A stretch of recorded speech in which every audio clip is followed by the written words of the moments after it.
landlord of One Chance, One Life TV. Make sure y'all subscribe, man, and support, man. I appreciate all the support, man. One Chance, One Life TV. Welcome to One Chance, One Life TV, bro. Yes, sir, man. I appreciate you having me. You know what I'm saying? For sure, man. For the Yes, people that might be unfamiliar, man, let them know who I got with me today. Tom G, man, you know what I'm saying? Straight out of Tampa, Florida. You know what I'm saying? A lot of y'all know me, some of y'all don't, but if you don't, get with the movement, man. You know what I'm saying? Like, yeah, nigga got a long resume. Nigga been, putting in work from the music to the community, you know what I'm saying? To our people as a whole for a long time. For sure, man. For sure. So, like, let's get straight to it and, like, talk to me about your upbringing in Tampa. My upbringing pretty much, you know what I'm saying, when I first started, coming out as a kid, growing up in the church house, you know what I'm saying? Mama on the piano. Pops was like one of the hottest DJs in the city at the time, you know what I'm saying? My mama was the piano and the choir director in the church. And then my pops was in the streets and DJing and selling tapes and shit like that. So, I got the best of both worlds pretty much, you know what I'm saying, coming up.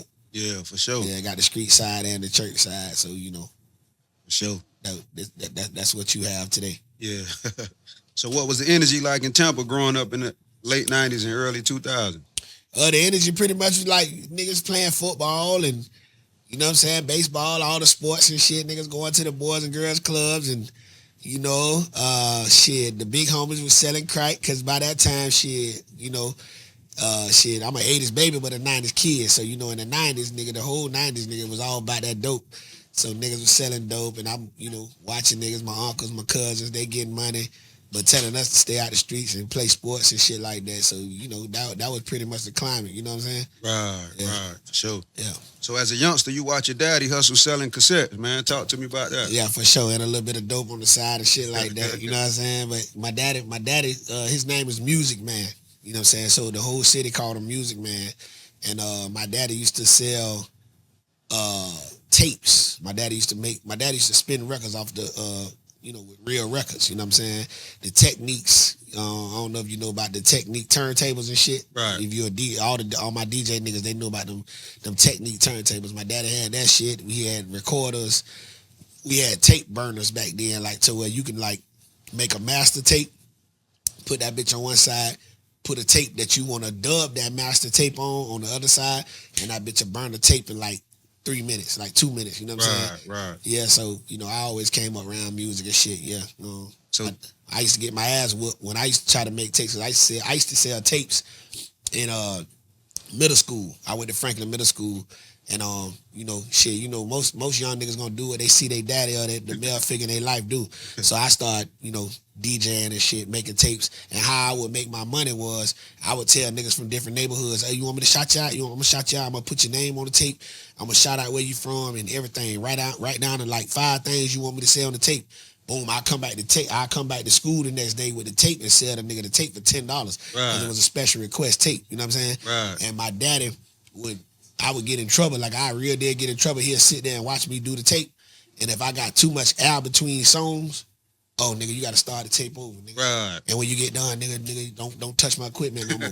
You know what I'm saying? Like nigga, you can't keep no air in between. Like as soon as one song go off, nigga, I need the next one coming in 2 seconds. Yeah. Oh, so he gave you a lot of game. Yeah, definitely. So as an artist, take me through your early like mixtape days. My early mixtape days, shit, like as an artist. Yeah, as an artist.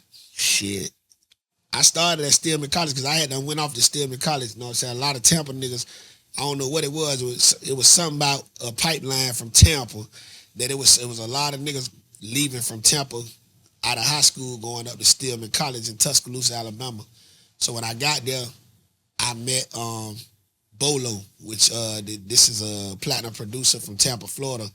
But, it's more so like my big brother. You probably heard of him. He made that Whip Nay Nay. Yeah. He produced that. He produced a lot of shit for Doe B. Like a lot of artists in the game and shit. You know what I'm saying? He did a lot of shit. So these was the early stages before he did all that. And I was just rapping and, you know what I'm saying, running around letting niggas hear my lyrics and shit. And then they told him, they was like, boy, you from Tampa. It's a young nigga from Tampa up here. He doing his thing. Y'all need to get together. And that's how we got together. And I made my first mixtape up there, and then I went platinum on the yard. Like I'm talking about, nigga, every car passed through, nigga. We was stopping them bitches like the scroll, like nigga selling dope. Hey, buy that CD, nigga. I think we had that shit going for like $5 or something. Yeah. We sold everybody a CD on the campus. And that's how the Tom G thing came about. You know what I'm saying? For sure. Yeah. So was it a powerful feeling to have both of your parents support your career since the beginning? Yeah, pretty much. You know what I'm saying? Like when I first started my career, my daddy had got locked up and shit for a little bit. But you know, he was all for it because it's music. What I did was just take his legacy and then, you know what I'm saying, and create something next level. And then, you know, I know my son's going to do the same thing. They're going to take something. They're going to take my legacy and go to the next level. You know what I'm saying? Both of my parents being in music, they already knew it was, you know, pretty much inevitable. You know what I'm saying? Yeah. Sure. So who were your biggest musical influences in Florida coming up? In Florida, definitely Trick, definitely JT, definitely Luke. You know what I mean? I'm trying to think. Who the fuck else from out of Florida? Trick, JT, Luke. I would say those were the main. I'm talking about like as a 90s kid growing up, I would say those was the main influences. Trick, JT, Luke. And I don't want to disrespect nobody. So I'm trying to think outside of Miami. Oh, I'm tripping. Tampa Tony. Right. Crazy. From my hometown. Right. Tampa Tony, Crazy, Kaya.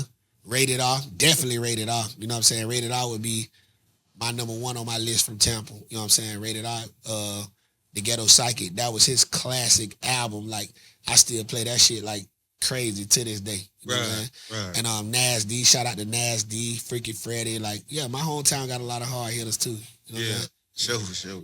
So let's take it back to your first radio hit, City Boy. For sure. Talk to me like what that feeling was like, man. Shit, I remember me and my mama crying on the phone when DJ Christian played my shit on AM WTMP AM 1150 in Tampa. This when AM radio still was swinging. I know y'all know about that because y'all had like the what they used to call them shits, the radio shit down here when the underground radio station. Niggas used to be on the boat and shit out there on the water running the radio and shit. Yeah, so like we had a flagship radio station. It wasn't like a bootleg radio station, but they was a real station, but it was AM. And shout out to DJ Christian, man. Shit, I made that song, and Christian played that bitch on the radio. It was already making waves with the dance and shit in the streets. Right. But yeah, I remember I vividly remember me and my mama crying on the phone about that shit. I was at the studio and she called me, and I walked outside and she was crying, telling me that she heard the shit on the radio. You know what I mean? So. To explain that feeling, dog, like, yeah, that was crazy. Yeah. Sure. So while you was in college, you met David Banner, man. Break that experience down for me. Oh, yeah, shout out to the homie David Banner, man. I still watch him to this day, man. You know, I admire the man that he has become, and I always admired the man that, you know, he was before. You know, that I met the David Banner when the nigga was drinking Hennessy out the half a gallon, no chaser, nigga. Yeah. You know what I'm saying? He pull up on the campus one time. We was in Tuscaloosa, which goes back to the story I was telling you about Bolo and shit. So by this time, I got a name. You know what I'm saying? I'm doing my thing. I'm really running the campus, like, for real, on the rap shit. And they was like, I seen this big-ass nigga, like, walking toward me, big, tall-ass nigga, you know what I'm saying? So I'm like, who is this nigga? So my homeboy, them, they from down this way, you know what I'm saying? They from Broward. Lil Daddy, Lil Mark, them. They walking behind him. So they done aggravated this man because I ain't even know he was on campus. Right. This man on the other side of the campus, they done aggravated this man by me so much that he like, well, take me to the little nigga because they falling behind him like, man, I got a little nigga, man. I got a nigga, man. This nigga shit on you on the night. Yeah. They telling him he don't see, like, David Banner, this nigga don't see you, nigga, and you done made it. Blah, blah, blah. So he get mad. He like, well, where the fuck the nigga at? Take me to him. Yeah. Boom. So he come across the campus. They follow behind him. So he walk up to me. I'm like, I ain't even really know who he was like that at the time, but I knew who he was. You know what I'm saying? Right. Once I realized it, he like, man, let me hear something, man. These niggas keep fucking with me about you. Like, boom. So I gave it to him. So I gave him like 64 bars or some shit. Back then, I wasn't a hook man. You know what I'm saying? But he taught me something because after I gave him all them bars, he was like, where the hook at? And I was like, I was stuck. He was like, nigga, if you can't come up with no hook, nigga, you ain't gonna make no hits. So I thought about that, I kept that. And then fast forward to the hook shit, that's how I made City Boy. You know what I'm saying? But David Banner taught me some shit. He taught me, nigga, it's really about the hooks. You know what I'm saying? So what was the turning point when you realized you could really make a living out the music? Shit, after City Boy came out, I remember me and my team, nigga, we was sitting at the table. We was hungry than a motherfucker, bro. And we was broke. We was fucked up. Young niggas too, you know what I'm saying? And we weren't trying to really like fuck with the streets like that because we know how that shit go. We done been around this shit our whole life, you feel me? I got homeboys, you know what I'm saying, in and out of prison. I see how this shit going. It's right in my face. I can get some dope. I can get some reefer, you know what I'm saying? I can do what I do in the streets. I see it. It's every day. When I come out my door, I see it. But I want to go a different path, kind of like, even though I end up indulging in that shit, at that particular time, I wasn't really trying to, fuck with it. And we sitting at the table and we like, damn, bitch, we got the hottest song in the fucking city, bro. And we can't even buy no motherfucking Burger King right now. But I ain't know that was the quiet before the storm. You know what I'm saying? Because probably like a month later, no, probably like 3 weeks later, niggas went to calling. Hey, what's up? We trying to book you down here. You know what I'm saying? We just had to wait. We had to go to course. You know what I'm saying? And then it started 1,500, 2,000, 2,500, $3,000, boom, boom, boom. So that's when I'm like, okay, yeah, nigga. In hindsight, we weren't saying this termed in, but it was monetized in. Like, oh, nigga, we finna get some money. You know what I'm saying? Yeah, sure. Yeah. Sure, bro. So what role did the strip clubs in Florida play in your music career? Oh, a heavy role. Shit, the music I make, nigga, if it ain't no strip club, it ain't no Tom G. Shit, nigga, from all the shit, pretty much all the music I done made, you know what I'm saying? The strip club is what pushes that agenda, you know what I'm saying? For sure. Sure. What's one moment early in your career that made you feel like you were really in the game? Early in my career? Yeah, early in your career. When we did when City Boy first dropped, we did a show. We did a show with G Unit in Orlando. And it was Young Buck, all they were talking about this one G Unit was G Unit. Right. You know what I'm saying? We did a show with them boys and we stayed in the same hotel with them boys. And I was like, damn kid, we kinda like on right now. And then my CEO at the time, almost got into a shootout with the niggas from Mobb Deep. Remember Mobb Deep from New York? Yeah, sure. Rest in peace to Prodigy. Yeah, Prodigy. My CEO almost got into a shootout with a nigga Big Noid from Mobb Deep. Yeah. And I'm like, damn, I'm just analyzing everything. I'm like, damn, we in the mix with these type of niggas now. Like, yeah, we done kind of like, bitch, we done made it, bitch. Yeah. In 2015, you made the move to Atlanta with your family. For sure. What pushed that decision? Just feeling like a big fish in a small pond. Not to diss my city or nothing, but it was just basically like, you know what I'm saying? I done been the biggest nigga from my city for a long time. You know what I'm saying? So I just felt like I needed to get out there and open some more fishing holes and, you know what I'm saying? And throw more bait in some new holes and shit like that. You know what I mean? I was feeling like, yeah, it's time to branch out, time to goddamn, see what the world got to offer type shit on another level. So I moved to the A, and to this day I have created, a lot of relationships, you know what I'm saying, that done benefited me since then, you know what I'm saying? It was just time to create some more fishing holes and shit, you feel me? And it was all for the betterment of my city, you feel me? So during that time, you put your pride to the side and you chose to get a job. Like, speak on that experience. Oh yeah, you read the book. That nigga read the book. Yeah. Yeah, shit. Cause guess what, nigga? It don't matter where you move to, nigga. Whatever your new start is in life, nigga. Guess what, bitch? They still want them bills. The power man still want the light bill. He want his shit on the first. You know what I'm saying? The motherfucking the rent lady, she want her shit on the first. So it don't matter where you go at, you ain't ducking no bills. You know what I mean?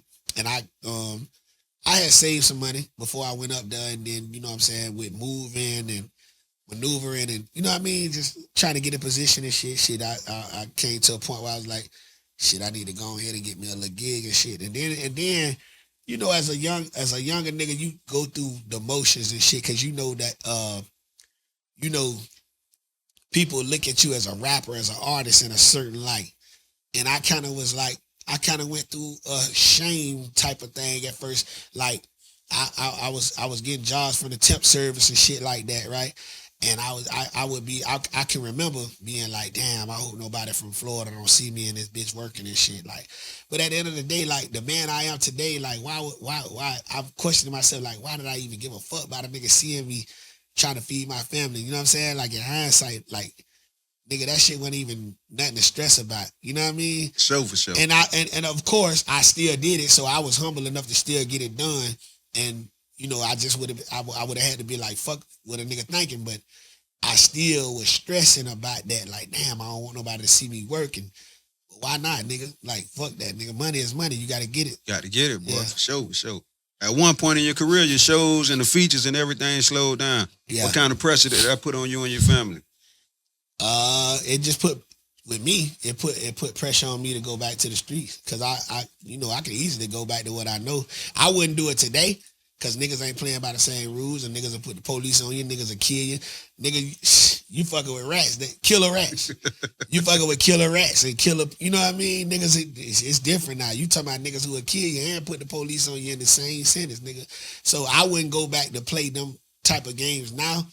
But back then, that's the kind of pressure it put on me. It put, all right, nigga, it's time to get a pack type shit. It's time to get back to what you know. Cause in my hood, that's my safe haven. Like, I always done been connected with my people. I ain't never been one of them rap niggas that can't go back to where they from.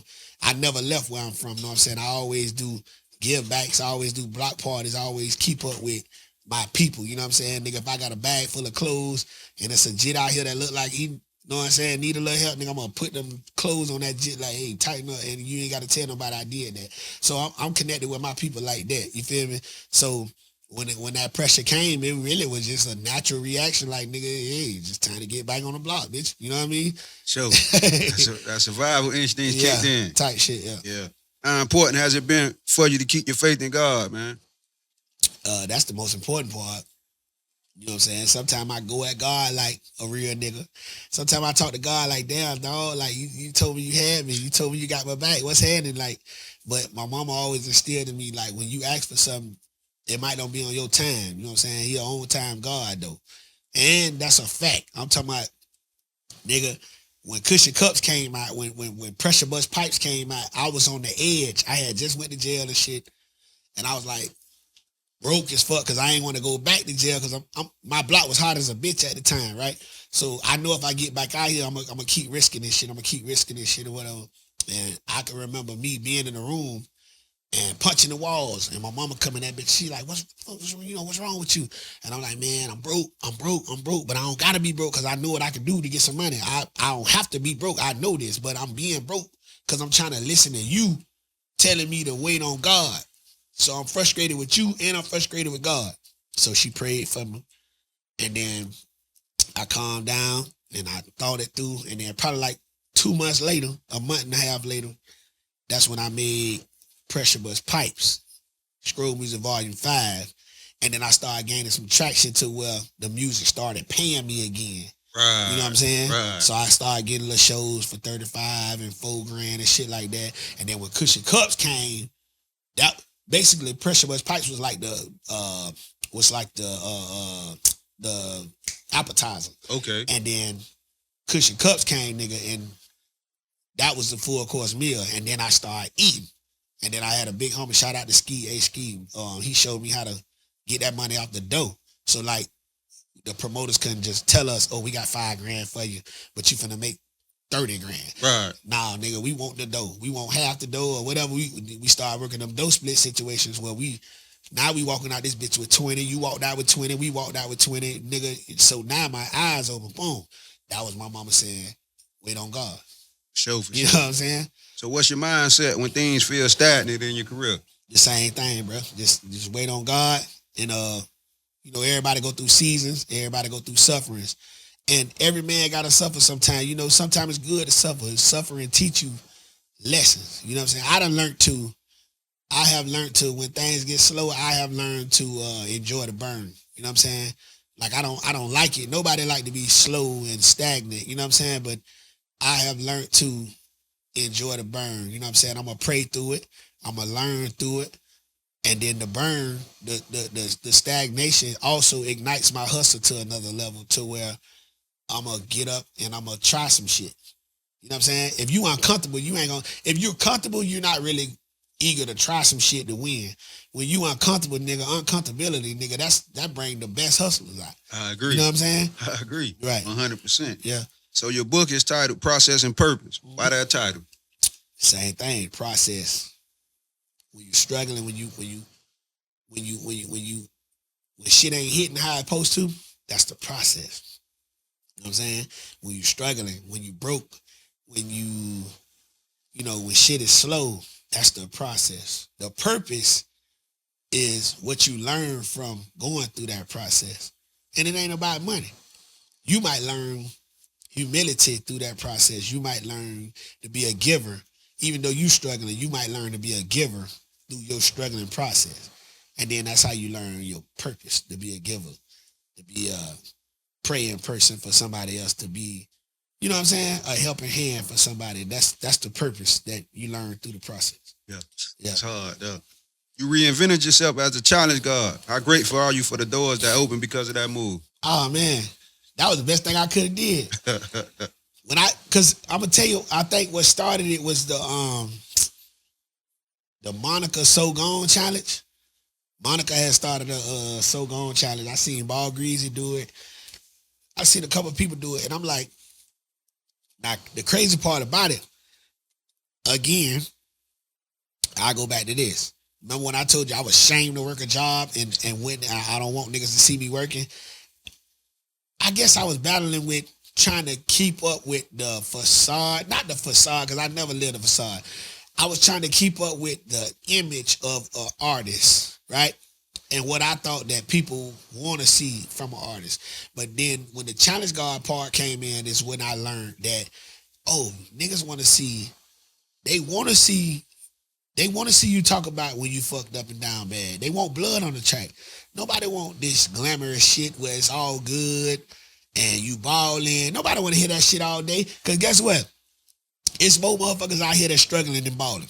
So the people that's struggling, if that outweighs the people that's balling, if they outnumber the people that's balling, then guess what I got to do? I got to talk about this motherfucking struggle. That's why Tupac's so strong.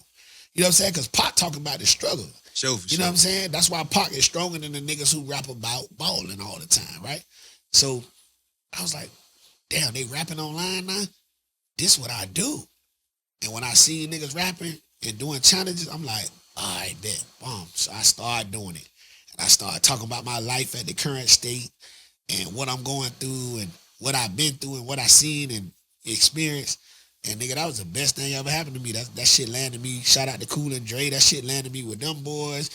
You know what I'm saying? I got to meet motherfuckers. You know what I'm saying? Like I got to put some work in that, probably would have never happened if I didn't put my pride to the side and start indulging in my stagnation and then use that to catapult me into doing the challenges. Sure. Do you think the social media era helped you connect with a younger audience? Yeah, definitely.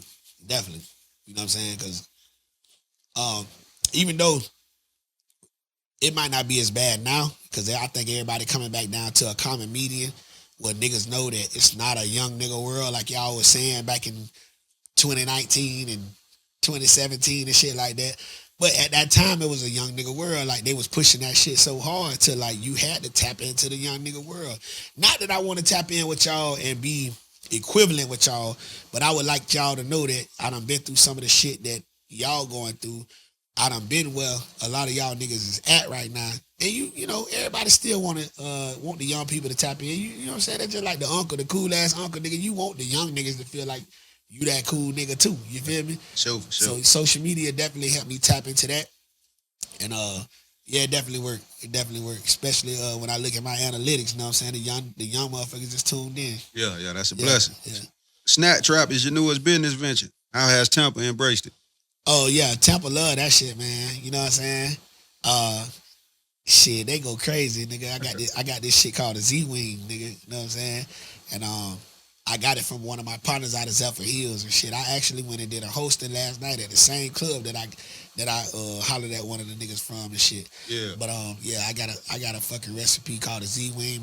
My bacon ranch wings, my honey garlic wings, nigga. Yeah. I do the lamb chops. I do the fried lobster bites. I do the lobster corn dogs. I do fried oxtails. Have you ever had a fried oxtail? Oh, I'm coming to get them. I'm coming to get them. Fried oxtails, nigga, whatever. You know what I'm saying? Yeah. Yeah, this shit, like, they embracing it. Because I'm coming like they never seen it before. Like, this weekend coming, I'm finna do fried turkey legs. Oh, yeah. But I'm going to stuff them. One I'm going to have dirty rice with a sauce going across it. One I'm going to have the mac and cheese with a sauce going across it. And the other one going to have the shrimp Alfredo stuffed.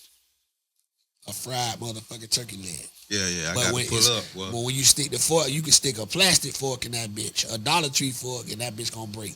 Yeah. Yeah, that tender. For sure.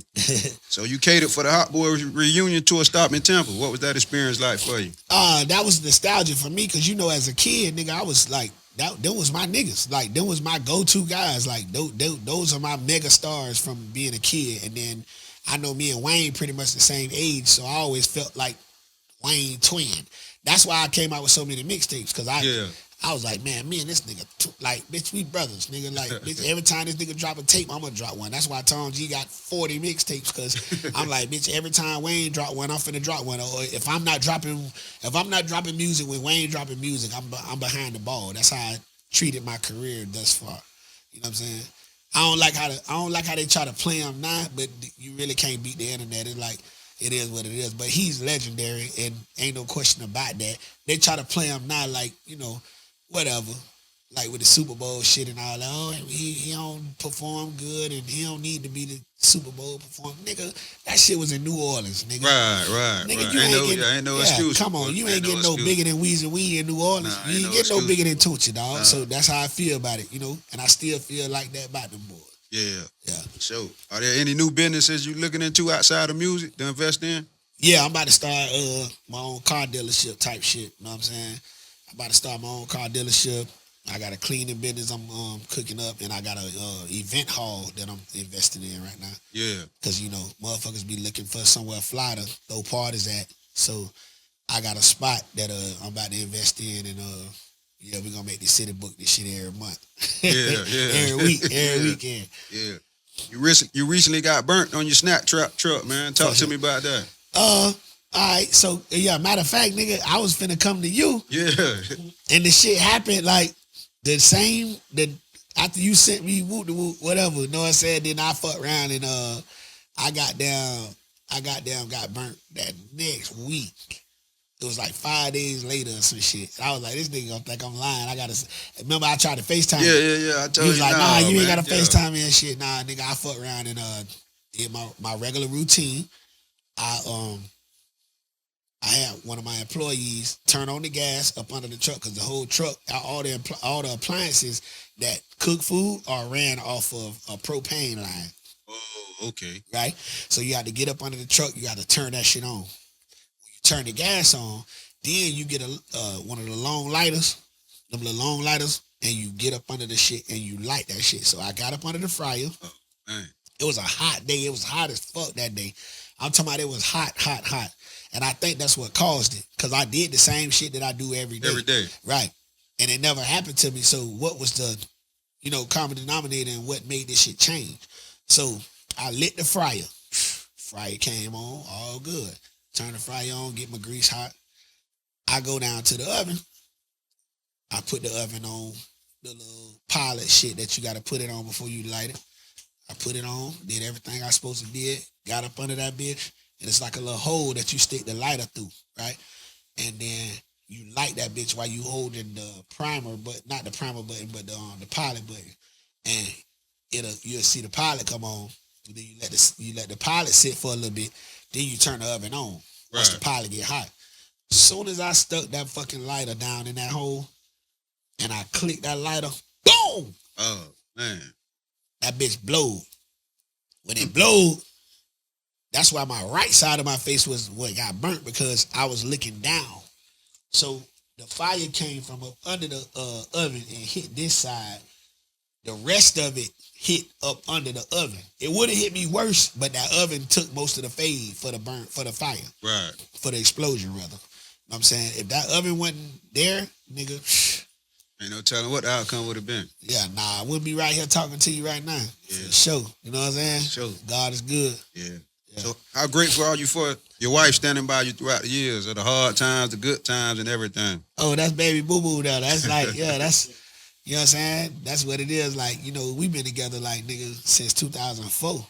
You know what I'm saying? So you do the math on the years. We've been together since 2004. That's when I first stepped down on her or whatever. You know what I'm saying? Then we got married in 2011.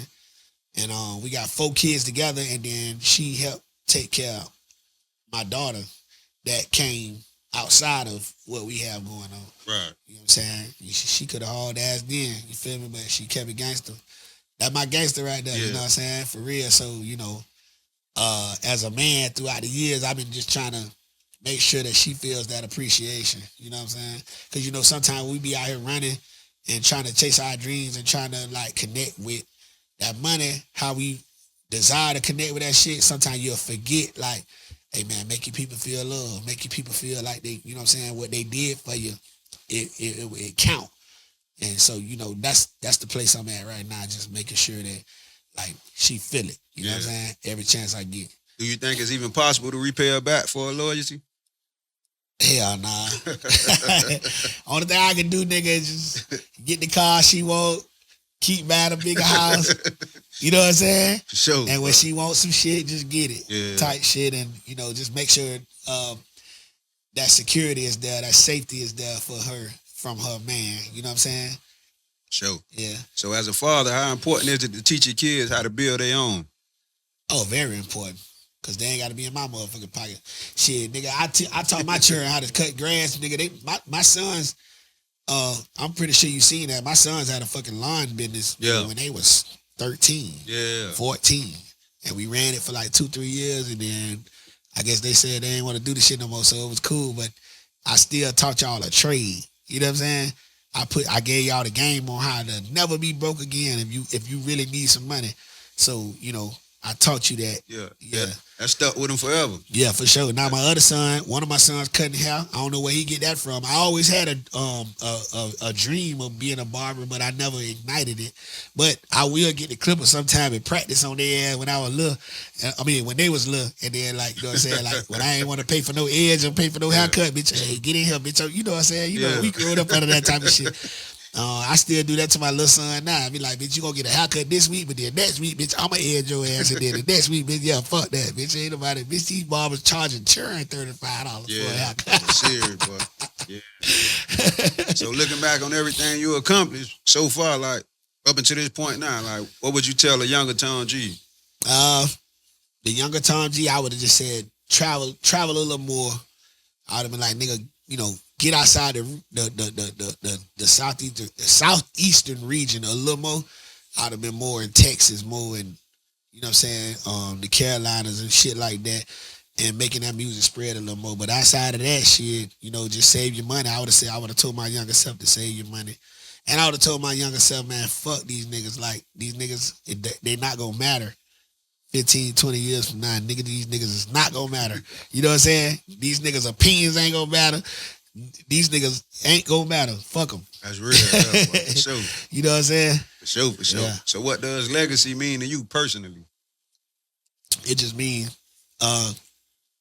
basically what you leave behind for your kids to catapult to turn into something bigger. Like I had an old school nigga tell me, man, your daddy started with the DJing, and then he had you. Now, nigga, you done took this shit bigger than what your daddy did, right? So now your sons making beats and all this shit, they gonna take it bigger than you. That's legacy. Like, keep moving the needle forward for the family, for the last name. Like Rick Ross say, I hustle for my last name. You know what I'm saying? That's legacy, dog. That's what it's about now. You know what I'm saying? I don't have no desires in the world outside of looking good, smelling good, but that's not the first thing. My first thing is making sure that my family's straight. You know what I'm saying? And then after that, I want to look good, smell good. I want to eat good, bitch. I want to be good. Financially, all that shit there, and leave something for my people to keep climbing. Yeah, so yeah, that's real. Yeah. So in your experience, how critical is it to adapt, adjust, and stay relevant in the industry? You got to do that. You got to move with the times.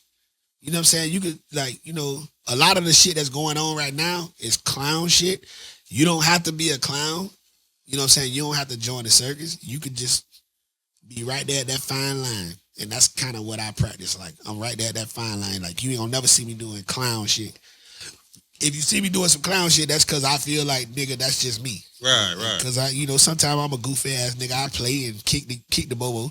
So if you see me doing some shit that you view as a like clown shit, nigga, that's just because that's part of my DNA, my makeup. But I ain't joining the circus though. You know what I'm saying? Like, yeah. So What's some of the ways you avoided all the rap beef over the years, like as long as you've been in the game? Just ignoring these niggas, cause ain't none of these niggas that ever said nothing to me was ever on my level.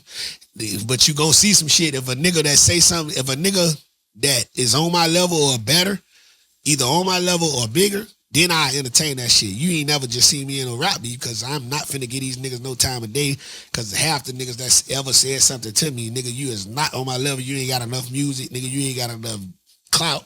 You ain't got enough strength behind your name, and niggas ain't ready. Yeah. On no level. Yeah. You know what I'm saying? They be talking like they be ready, but niggas ain't ready. You know what I'm saying? So when artists pay you for a feature, do you feel responsible to promote the record?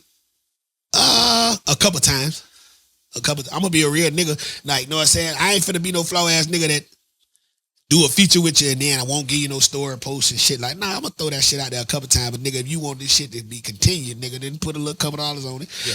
Put a little budget, and then we, you know what I'm saying? But I still ain't gonna kill you because I'm on the record. But you know what I'm saying? Shoot a nigga something. But any nigga that do a record with me, if you got a story post or something, you tag me in it, I'm gonna shoot it. I ain't gonna shoot it every time, but I'm gonna show you that love 2-3 times. You know what I'm saying? Show. Do you have any regrets staying independent as long as you've been in your career? Nah, because I feel like if I would have took the deals that I had on the table when I was a younger nigga, I'd be somewhere washed. I'd be somewhere mentally washed. I'd be somewhere like, you know, trying to figure this shit out and trying to recreate this shit. Like imagine God would have let me get that money when City Boy first came out, right? I'm gonna give you the mind frame that I was in. The mind frame I was in was, and the niggas that I was up under and the influences that I was up under. Boy, I know when you get that deal, boy, you gonna put that work in the hood. Boy, I know when you get that deal, boy, we gonna have all kind of fire. Know what I'm saying? Bitch, I would have just been coming home off of motherfucking Rico. Sure. Know what I'm saying? Cause that was what, 2000, let's say 2005, 6. When I probably would have landed, the deal would have been like 2005, right? I probably would have just been getting home probably like 6 years ago, trying to refigure this shit out, fucking with these niggas that ain't teaching me nothing good. They just telling me get some bricks and get some motherfucking guns for the hood. The timing wasn't right. Bullshit, nigga. Nigga been teaching us the wrong shit. Nigga should have been saying, man, all this money we getting out here, nigga, it's 2 houses around the corner, nigga. Them same houses that niggas run in when the crackers hit the block and shit and be hiding in. We need to buy these motherfuckers. They ain't but 30 grand, 40 grand. All us got all this money out here. What the fuck going on? Now niggas broke and looking crazy. Them same houses. The crackers that came and motherfucking got them bitches, and now they turning our hood into some shit where the crackers walking their dogs at 4 in the morning. Not scared that they in the hood, bitch, because they blending with us now. Or the Spanish people, know what I'm saying, buying this shit up. Like, bitch, we should have been bought them fucking houses. Same thing going on in my 5,000 for you, 5,000 for you, 3,000 for you, 1,000 from you, bitch. We could have been, like, we just ain't had no niggas teaching us the right shit. You know what I'm saying? Sure. Yeah, that's the same thing I go through, boy. I look back on times and be feeling the same way, bro. Yeah, gentrification done came through, bitch. Now they buying all this shit and upping the property value. We should have been bought these fucking houses, man. I just at any given time when all us was in the street, niggas had 10 grand, 5 grand, 7 grand. We could have said, hey, give me 2 grand, give me 2 grand. All of us, we finna take the whole hood and buy this one house. And I'm finna show, like if we had one nigga to say, man, we finna buy this one house, and I'm finna show y'all what we finna do with this bitch. Everybody give me $2,000. We gonna build a hood trust. Everybody give me $2,000. We finna build up the money and buy this motherfucking house, right? After we buy this house, we gonna put some money into it. Y'all give me 2 more grand. Everybody invest 4 grand, 5 grand. We gonna turn this bitch into something, and then we gonna sell this motherfucker. Watch what we get from it. Everybody get their cut. Had one nigga did that, man, our whole mind frames and hoods would be different right now. Know what I'm saying? I totally agree, boy. That's real there, boy. Nigga would have got $200,000 for a house. You know what I'm saying? That you bought 40. You bought for 40 because it was so condemned. You know? Shit like that. Yeah, for sure. So what's the story behind your record with Fulio, the Back Against the Wall record with Fulio? Were y'all in the studio together? Yeah, we was in the shout out, man. Rest in peace to Lil Fulio, man. Fulio, you know, Fulio was just Fulio, dog. Like, Fulio was just Fulio, dog. And, you know, he was a product of, you know, where he was living and around at the time, you know what I'm saying? Product of his environment. And, yeah, good little nigga, though. You know what I'm saying? When I met him, it was like, he was like, big homie, I always wanted to do something with you, man. I always wanted, because I never knew that. I never knew that he growed up paying attention to my movement like that. And then when I met him, he like, man, bro, I've been respecting you, been fucking with you, bum. So we get in the studio, we drop some shit. We never release it because we held it because we were supposed to shoot the video. But then right after we shot that shit, it's like when all that other shit went going on, and I hit him like, hey, let's shoot the video, bum. You know what I'm saying? Then he'll come to Tampa, he'll holler at me, but we never got the chance to shoot the video. But you know, that song was definitely like a out the gate natural vibe. Yeah, for sure. So ain't no stopping featuring Rocco. How did that collaboration come about? Shit, I just reached out to Rocco, man, and Rocco pulled up like a real nigga, ain't charged me $1. Yeah. Yeah, I was in Atlanta, know what I'm saying? Rocco pulled up like a real nigga in the Maybach truck. Yeah. Yeah, the white Maybach truck pulled up like a real nigga, dropped the verse, and know what I'm saying? So we finna shoot the video soon. Oh, okay. That's gonna be love, huh? Yeah, Rocco's solid. So let's talk about this joint project you and Mike Smiff cooking up. Y'all started yet? Well, me and Smith got like 4 tracks together, like 4, maybe 5 tracks already. So we was gonna use them and then drop like a new 6 on their ass. Right. You know what I'm saying? But how I'm feeling like, man, we ain't even got to use the old tracks. Fuck that. We gonna get their ass all new. You a whole nother nigga. I'm a whole nother nigga from 2015, like when we first started vibing. So shit, nigga, we gonna get their ass. So, man, a project with me and that boy, inevitable. Yeah. Inevitable, dog. Streets you know what I'm saying? Boy. Yeah, for sure. Cause we talking about some real shit, but we coming so trim on their ass on the mic. That shit gonna be different. Yeah, the streets need it. So a couple years back, man, you, Cody P, Moot Boy, and a couple of people were supposed to go on a little tour. Yeah. Like, whatever happened with that situation? I think the promoters, man, don't be respecting niggas' numbers. You know what I'm saying? Like, Right. Like take a nigga like Moot Boy. You know what I'm saying? Like Moot Boy come from the same circumstances I come from, like where niggas underestimated him. Niggas, you know, hated on him. You know what I'm saying? But then he rose from the concrete. You know what I'm saying? And niggas, like Moot Boy hit for like a 40 ball in Orlando. You know that, right? Like when they did the verses for Armstrong. Yeah, him and Armstrong. Moot Boy hit for like, they thought Moot Boy was playing, bitch. Moot Boy wasn't playing, bitch. Shoot it. The 40. Yeah, he stood on his number. Yeah. You know what I'm saying? So you got niggas like that. You know what I'm saying? And we all are willing to work together. So like we know if we in a stronghold of Moot Boy, then we know Moot Boy got to get the lion's share. We know if you in a stronghold of Tom G got to get the lion's share. If you in a stronghold of Coley got to get the lion's share. We ain't tripping on that. It's just the promoters really, like, they got to respect this shit. Like, niggas got to get their money. Know what I'm saying? Niggas got to get their money, dog. And we not thirsty enough to take crumbs, so until they get it right, you know, it is what it is. Right. How grateful are you for all the relationships like you done created throughout the years with your career musically?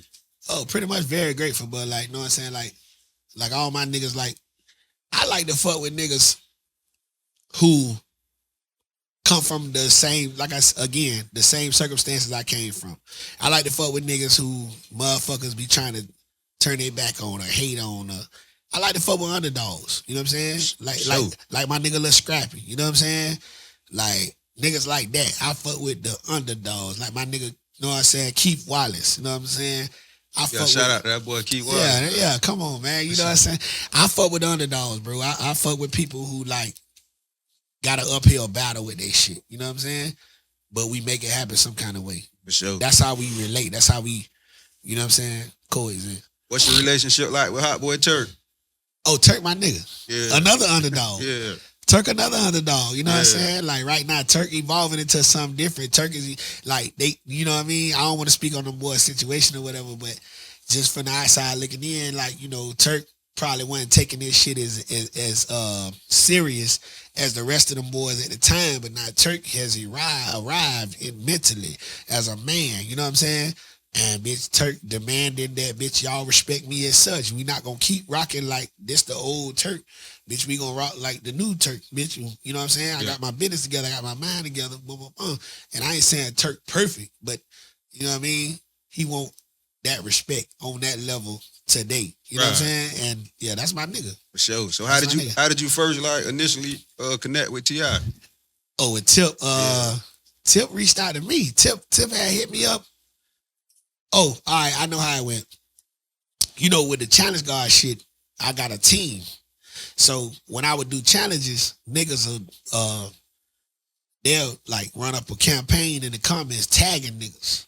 Oh, okay. So Tip must have fucked around and seen one of my shits and followed me, right? So when he followed me, I seen that he followed me. He never said nothing. And then one day he was like, hey man, you shit hard as fuck, my nigga. We need to cook. And I was like, word? And he was like, yeah, when the next time you gonna be in the A? I said, nigga, I'll be there tomorrow if that's what you talking about. So I came the next week and I almost missed out on that opportunity with Tip because I waited on him all day, right? Nigga never hit me. We had a long day. So I fuck around and get back to the hotel room. I go to sleep. I fall asleep waiting on the nigga to call. And just so happened, it had to be Gawd. I woke up. It was like 4:45 in the morning. And I just missed a call from this nigga like 7 minutes ago. It had to be Gawd, like, nigga, get up. Yeah. So I got up, I looked at my phone. He just called. I called back. He like, what's up? Where you at? I'm at the Yo. I say, send me the address. He sent me the address. I'm like 8 minutes away from the studio. Know what I'm saying? Yeah. So I catch an Uber. I go down there. We cook up.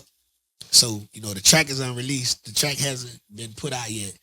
But yeah, that challenge guard shit, that's what got me, you know what I'm saying? Yeah. That's what got me like in front of Tip, for real. Yeah, that's love. And we was finna do a situation. I don't know what happened with his he had like a distribution company or something that he was finna like start doing some business with. And we was finna do a situation, you know, him and Escape, they brought me out in Tampa, you know what I'm saying, at the Amalie. They brought me out on the Escape tour and shit like that. We was kicking it and I performed and all that. So he know I'm that nigga where I'm from. He know for sure. Yeah, he know I'm in control. And we were finna do a situation, but I don't know if that situation really went through for him. But yeah, Tip a real nigga though. I fuck with him. Yeah, talk to me about your close relationship with Lil Duval. Oh nah, man, that's big homie. That's big bro. That's big bro. Yeah, nigga. That's big bro. Like, know what I'm saying? Like, bitch. You know, we ain't even got to talk about that, nigga. Yeah. You know what I'm saying? This the first nigga grabbed me and nigga put me on national TV like that, nigga, on BET. This nigga called me out the blue like, hey, nigga, you ready for BET? I'm like, nigga, stop lying. He was like, I swear to God. Nigga, we doing BET this year. All right, bet. That was after we did the remix for City Boy. Yeah. Yeah, that's big homie. I still got to get over there to Camp Duval. He having all that fun without a nigga, but I'm gonna pull up. Yeah, for sure. Yeah. So when legends like Warren G compare working with you like working with Tupac, like what did that mean to you, man? Oh, that's because I went in that bitch, nigga, and blazed out so many songs and shit, nigga. That nigga was like, oh, this nigga don't stop. You know what I'm saying? I had Warren G on that Bel Air. Yeah. Because he like, oh, yeah, I know what you want. I say, bitch, you know I drink Bel Air. He had like 10 bottles of Bel Air in that bitch. We get in that bitch. He ain't never drunk Bel Air in his life. I got him drinking Bel Air. Well, which one you drank? I drank all them bitches. Yeah. Okay. Yeah. I drank all them bitches. But yeah, me and Warren G. And I got a chance. I ain't gonna hold you. I got a chance to touch the fucking crate with the records that came from the Chronic album. Oh Lord, that's hard. Man, nigga, you know I said a prayer on that bitch. I touched that bitch. Yeah. Was like, Lord Jesus, help me. Lord Jesus, please bring this thing to fruition. Just like the Chronic album. This nigga had the crates with all the real records. Yeah. That they sampled for the Chronic album. You know Warren G was behind a lot of that shit. For sure. Yeah, that's legendary. Warren G legendary. For sure. Yeah. So Doechii, who signed to TDE, man. For sure, man. What was that like when she gave you a shout out? When that was the Grammy she won? What award that was? She won the Grammys, but when she gave you the shout out, what situation that was? Wait, she gave me a shout out a bunch of times and shit, know what I'm saying? But like Doechii, that's my little dog. Like, you know, me and her daddy is like cool as fuck. You know what I'm saying? Okay. Like he like an older nigga. He like my OG, you know what I'm saying? Like when I was a young nigga, the first diss song I made against it was a neighborhood that me and my hood was going my hood was going through it with another neighborhood in my area, you know what I'm saying? And I made a diss song about them boys. Right. He was the nigga on that bitch, like coast, like he was saying, like he was doing the ad-libs and the wildouts on that bitch. So that's how me and Doechii, like, that's how our relationship is that organic. You know what I'm saying? That your daddy, me and this nigga been rocking. So Yeah, man. Shout out to Doechii, man. Doechii doing her fucking thing, like on a major scale. Like this ain't no little shit, nigga. This and she from Tampa, nigga. She is from Tampa. Can you believe it? Yeah, sure. Yeah, for sure. So who some names you want to work with that you ain't worked with yet? I don't know, dog. My attitude changed. I would like to work with people, but I don't want to work with nobody who don't want to work with me. You know what I'm saying? Like my attitude changed about this shit. I used to be like, oh, I want to work with such and such. I want to work with such and such. But when you get in this shit and you see how funny acting people is and how weird niggas is, I don't know, kid. Like damn near all the niggas I want to work with dead. Yeah. The Pac, Soldier, Slim, you know what I'm saying? All them type of niggas that I know I get in the room with these niggas and it'll be just like automatic love. I don't know. There's a lot of these people weird, bro. I would like, as far as real niggas that I can see, I would like to work with the baby. Yeah. I can see he a real nigga in the right setting. You know what I'm saying? Like, cause you know, some niggas, they be superstars and everybody don't feel like being bothered all the time. But I'm saying in the right setting, I feel like the baby is one of the niggas that I would like to work with. Lil Baby, for sure. Sure. That'll be hard, Yeah, my nigga Lucci. Me and Lucci got shit together already. You know what I'm saying? By the way, welcome home, homie. Yeah, for sure. I gotta ask your opinion now. How you feel about the, you know, him and Thug, like putting their differences to the side? Like I was telling niggas, but like with that situation, dog, like I look at it like this. Like 21 Savage said, y'all want niggas to be forever and then go to jail for life or die, and then y'all still turn around and say, oh, they didn't take advantage of the blessing that God gave them.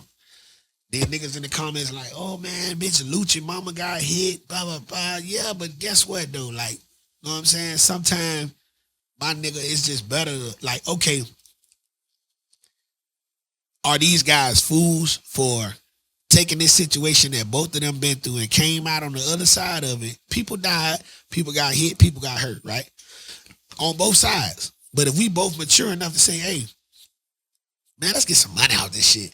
It's just like a motherfucker, somebody else gonna get some money off your story. It's just like the BMF story. You know what I'm saying? Somebody else niggas died and got hurt and all type of shit. And somebody else put that shit together and making money off that story, right? The motherfucking same situation with any situation that you know in the streets that was really real and really organic. Somebody got paid off that story, paid in full, right? Why these niggas can't monetize their own story? Sure. And get some money? Sure. Fuck that beef shit, cause we done seen where this beef shit finna go. Right. It's finna go life in prison. And they waiting to pick both of them back up, but they come out here with stupid shit. It's finna go life in prison or it's finna go to the graveyard. These are the two things that's finna happen. So you bitches in the comments telling us to either kill ourselves or go to prison for life. That's what y'all telling us, so we can be real niggas to y'all.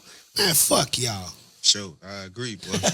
Sure, Straight up, bitch, I'm gonna get some M. My mama got shot, she ain't die.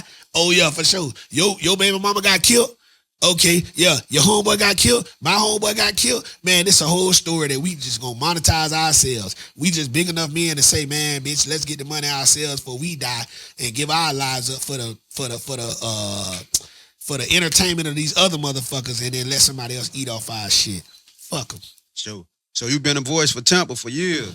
What kept you going when the city was being overlooked? That right there. The city being overlooked. You know what I'm saying? That always been my thing. The reason why I go so hard for Tampa right now is because when I was a little boy, I used to see, like, when you see a mega star finna go on tour. Remember back in the days, they used to show you all the dates on TV. Yeah. When that star finna come to Tampa, and they'll be like, oh, they going to this city. They always skip Tampa. Or when somebody make a song, and they shout out all these cities: Detroit, Atlanta, LA, Miami. They shot these different cities out, right? You know what I'm saying? No knocking these cities, but they never said Tampa. And I always growed up with a chip on my shoulder about that. Like, damn, dog, why they ain't saying us? Why they ain't saying us? You know, since a little boy, I felt like took it personal. Yeah, since about 13. I'm like, damn, my nigga, why they don't never say Tampa? You know what I'm saying? That's why I like Black Rob like that, because when he said Cleveland and Tampa, whoa, I'm like, damn, Black Rob said Tampa, because niggas don't say Tampa. Yeah. See what I'm saying? That's hard. Yeah. So like, bitch, I growed up with that type of chip on my shoulder. Yeah, that's hard. Yeah. Do you keep an open line for up and coming artists? No, he said Tampa and Texas, Cleveland. That's what he said. Yeah. What'd you say now? I say, do you keep an open line? Like, for up and coming artists coming out of Tampa? Yeah, for sure. Only thing is, like, niggas don't, and I don't know everything, but I don't want to deal with nobody who, like, got all the sense. Like, when you dealing with an artist, bro, like, they be humble in the beginning, and then, like, all it takes is for you to get them to one more level, and then when they get to that one level, then here comes the devil, which is the people that's in their ears, like, oh, they supposed to be doing this for you. They supposed to, where your chain at? Where your car at? Bitch, it ain't time for that. Bitch, you ain't made no mother, you ain't sold no motherfucking records. To be talking about where no chain at and where no car. Fuck Instagram and what niggas doing for clout. We trying to run this shit the organic way. You know what I'm saying? Sure. That's why I don't want to deal with no fucking artists like that. Like, until I meet a nigga or female who is like, and I've dealt with people that's humble. You know what I'm saying? I've dealt with people that's humble, and whatever way it didn't work out, it just didn't work out. But I'm looking for genuine people who want to be teachable, and, you know what I'm saying? And not listening to the outside ears that don't know shit about the industry. Right. And then when you fall off, all them same motherfuckers that was trying to tell you, oh, they should be doing this for you, and they should be doing this for you, they gonna be asking you, damn, what happened? You fell off. Know what I'm saying? That's so, how it like, goes. yeah. Any up and coming artists from Tampa you listening to right currently? Yeah, my little nigga 23. Free my nigga Baby Wick. Shit. My nigga 290. My little brother, Swaver. Big Swaver. You know what I'm saying? This nigga's a fucking mega star. Yeah. 08 Mark. There's a lot of motherfuckers. I don't want to start naming too many people because niggas gonna get in their feelings and shit. But, you know, Yeah. Priceless Scott, motherfucking, who else? It's a lot of motherfuckers right now, you know what I'm saying? But, yeah. A lot of them. Yeah, it's a lot of them. Yeah, I gotta check a couple of them out. Yeah, the nigga Most Wanted doing his thing too. You know what I'm saying? Yeah. So outside of Tampa, like, what would you, who would you say booked Tom G the most? Like, which city, which state? Tallahassee. Tallahassee. Yeah, Tallahassee for sure. What that Tallahassee love like, Tom? Bitch, that Tallahassee love like that, ain't it? that Tallahassee love like that. Burger tell you. Yeah. Burger tell you, me and Bird, well, we done tore that bitch up. Yeah. Back and forth, but I'm talking about, bitch, we done turned that bitch every way but loose. Yeah. Yeah. Your film Poison was a big step. Talk about the sacrifices it took to put that together. What Poison taught me, first of all, my book and my movie taught me patience, because I always been the type of nigga that rush everything. Like, I feel like we don't have the luxury to wait. You know what I'm saying? I learned that from Tupac. I heard Tupac say that one day in the studio. He was like, we don't got the luxury to be bullshit, bitch. Let's get this shit out. So I learned that from him, and I took that. And when I'm dropping music or whatever I'm doing, I always want it done today, tomorrow. I want it done today, and I want to drop it tomorrow. That was always my motto. And I ran with that for a long time until I fucked around and wrote a book. And I had to go through the process with a real author. You know what I'm saying? I had to go through a process with a real author, a real illustrator, and all that shit. And it's not, you can't rush this. Yeah. This ain't no shit. If you want to do this today and drop it tomorrow. This shit is like out the gate 6 months. Like, even if you did it at the fastest time, this is 4 months. You know what I'm saying? So I had to learn that. And then the movie taught me this. Right after I wrote the book, what I did first? Right after I wrote the book, I did the movie. And the movie taught me the same thing. That's why my patience now, when they be like, Tom, why you ain't dropping back to back to back? Because my patience different. My patience to get shit right is different. So, like, you know what I'm saying? I had to learn that, though, because I was always, man, if one motherfucker tell me they want some new music, I rush it out. And I was doing good with rushing that shit out. But sometimes when you sit back and take your time, though, it's like cooking oxtails, nigga. You can't rush them motherfuckers. It's like cooking turkey wings. Yeah. You can't rush that shit, nigga. You gotta check over the oven, take the foil off that bit, hit it with a little juice, hit it with a little more seasoning. Yeah.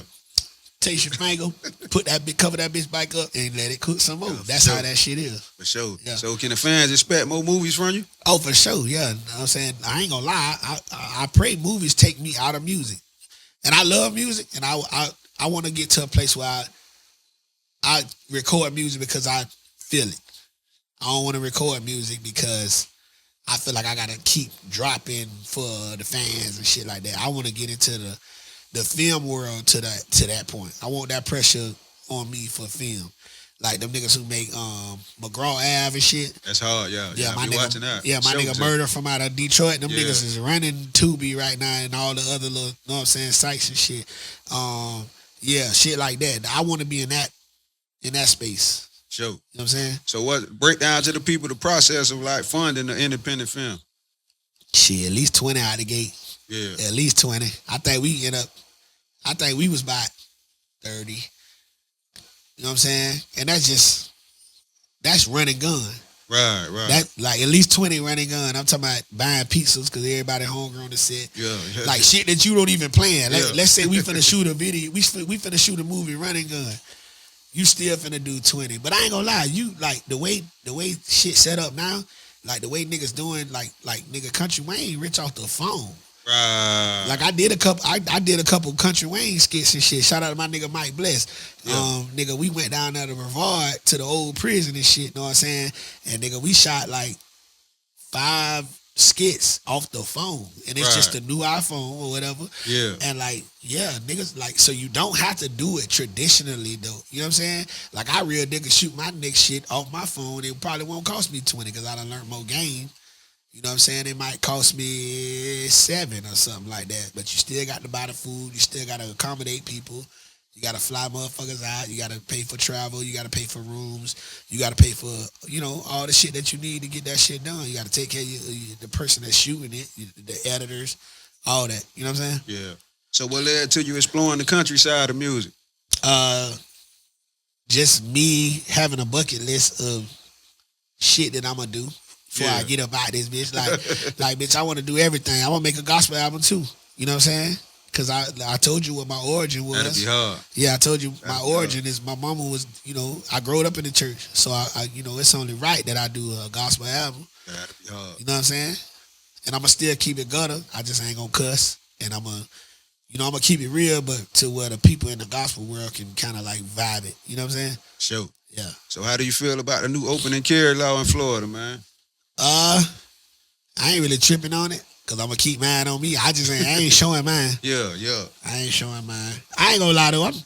You might see me one day just do that shit because we can do it now. Yeah. Like, bitch, I started walking the store with my shit on my hip with my shirt tucked in. Like, yeah, bitch, I got it over. Like, I'm gonna do it anyways. I ain't gonna lie. I'm gonna do the shit a couple times just because we can do it. Yeah. But personally, I prefer for a bitch not to see me with nothing on me. Yeah. Because you don't know how I'm coming. Sure. Know what I'm saying? Sure. Yeah, I had posted that shit on Instagram the other day. It's like, nigga, if a nigga see you with that chopper on you, they just know to blow you down. Sure. If they coming for you, they just know to blow you down out the gate. You know what I'm saying? But if you don't know I got it on me, you might think different and say, I can walk up on this nigga and say something first. Then I'm a surprise party your ass. Yeah, for sure. You know what I'm saying? So if I'm someone who never listened, heard no Tom G music, like which project would you request? Cushion Cups? Cushion Cup? Yeah, for sure. Yeah. Sure. I really, yeah, Cushion Cups. That'll be the first one. Or Pressure Bust Pipes. Yeah. Pressure Bust Pipes really better than Cushion Cups to me. I don't know, like Tampa and Florida just grabbed that Cushion Cup so much more. But I feel like Pressure Bust Pipes that's the one for real. Yeah. You feel like as an artist to this day, like you still ain't really like captured Miami like that, like I ain't gonna lie. When you said your younger self, I would have told myself this: "Hey, bitch, go lay on Miami." I feel like we did it, but I don't have the presence in Miami like I should have. Like, you know what I'm saying? Like, bitch, like, yeah. Like, nigga, I post a real deal late on this bitch because it's still definitely possible. But even back in the preliminary stages, nigga, Miami always fuck with me. Right. I fuck with all the real niggas. You know what I'm saying? I fuck with all the real niggas, all the labels. It's there. All the DJs. Know what I'm saying? Yeah. All the strippers, all that shit. I fuck with everybody. So it's like, what's missing? Yeah. It's just a nigga just being down this motherfucker or either sending a team down here heavy. Nigga, I jumped down in Brown Sub with the CDs, nigga. This back with the sub. Yeah. Nigga in the van. These niggas like getting the CD, they're like, man, y'all niggas gotta be some real niggas. Y'all know where y'all at? I'm like, yeah, bitch. Like, no, it's a nigga like, yeah, y'all in the sub. We gotta listen to this shit. Boy, that boy jumped out in the sub. You know what I'm saying? Because niggas don't do this. You know what I'm saying? Yeah, so. Real go where they feel safe. Yeah. I did the same thing in New Orleans. Yeah. I did the same thing in New Orleans. When I went to New Orleans, yeah, we had that fire on us. We ain't tripping. We ain't stupid, nigga. You know what I'm saying? But we finna go where the real one's wrong, man. Like, why would we go anywhere else? So we uptown, nigga. Shout out to the nigga Skip from UTP. Yeah. Yeah. He got the chicken and watermelon shit. Know what I'm saying? And we went up there. And bitch, we was giving out CDs, niggas looking at us, and the same nigga said the same thing, man. Y'all niggas gotta be some real ones, dog. Like, nigga, y'all uptown, like in the shit, nigga. Yeah. And we like, yeah, we know. We came on purpose to find where the hole at. You know what I'm saying? Sure. Yeah. So in your opinion, give me your top 5 most underrated Florida artists. Keith Wallace, Burger. You know Burger? Yeah, for sure. Yeah. Keith Wallace, Burger. You say underrated? Yeah. I was just, not to cut you off, but I was just, off your latest project, I was just bumping you on Burger records on repeat the way you. Yeah. Back in that mode. Yep. Underrated.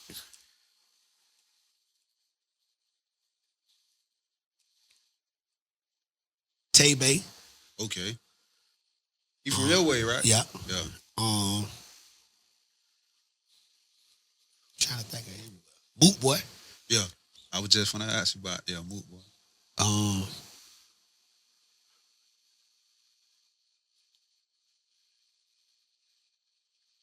Trying to think.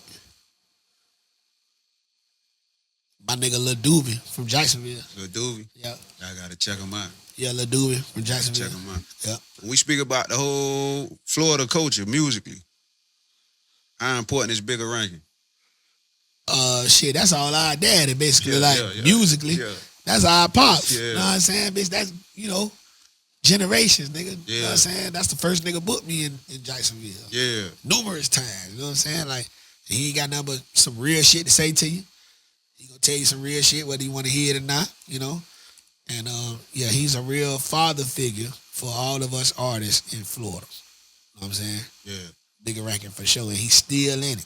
Still in it and still at it. Yeah, still at it. Yeah. Still active. Yeah. Yeah. So take me back like the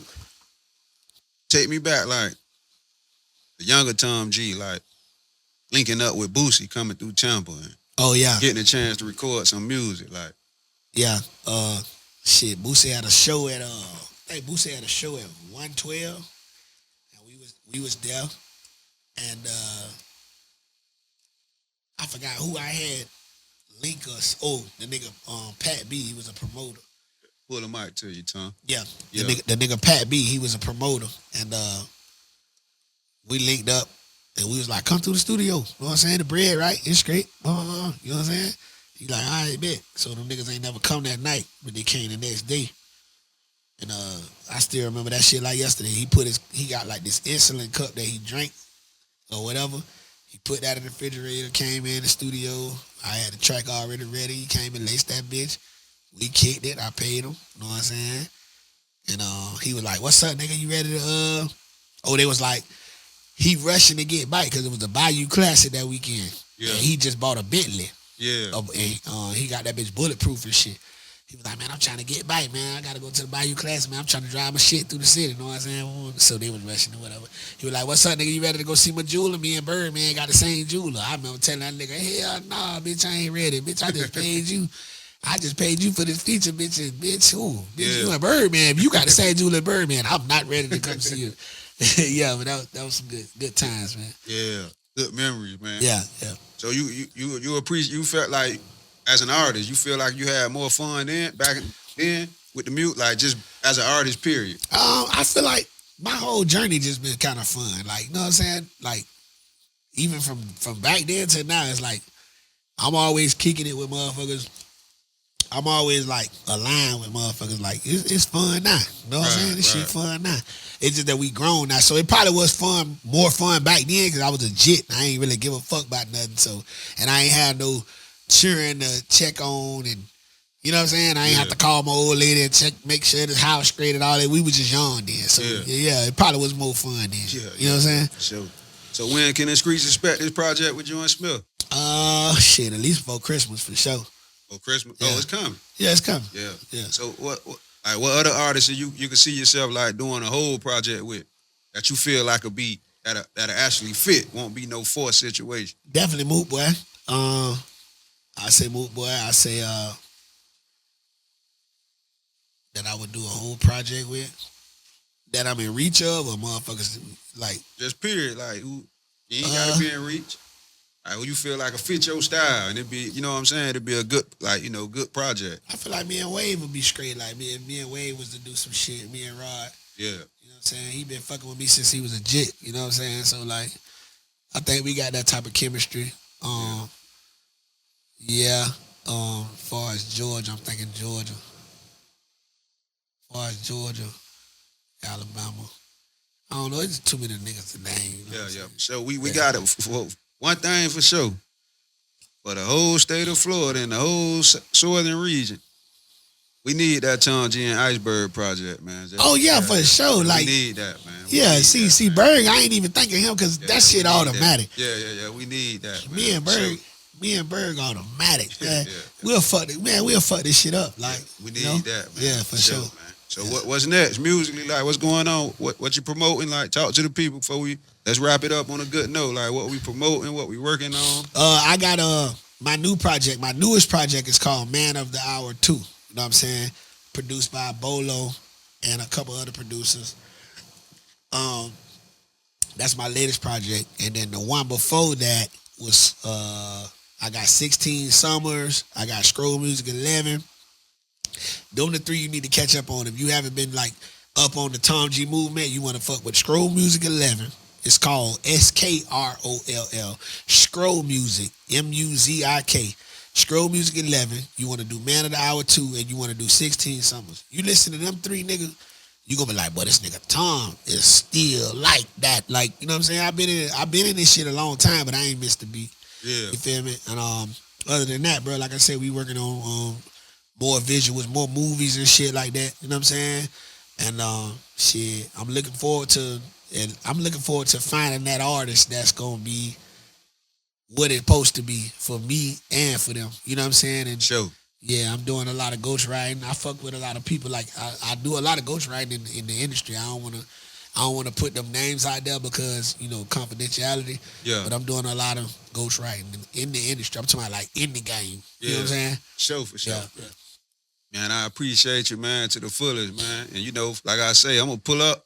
I got to go, you know, come check that snap trap up in person, man. Come get your fried oxtail, man, and some of that motherfucking seafood, mac and cheese and shit. Yeah, man. I appreciate you, man, for sure, man. And Big Dog, he got to taste the lamb chops, them Lambos. Fried lamb chops, baby. For sure, man. Appreciate you to the fullest, homie. Appreciate you, homie.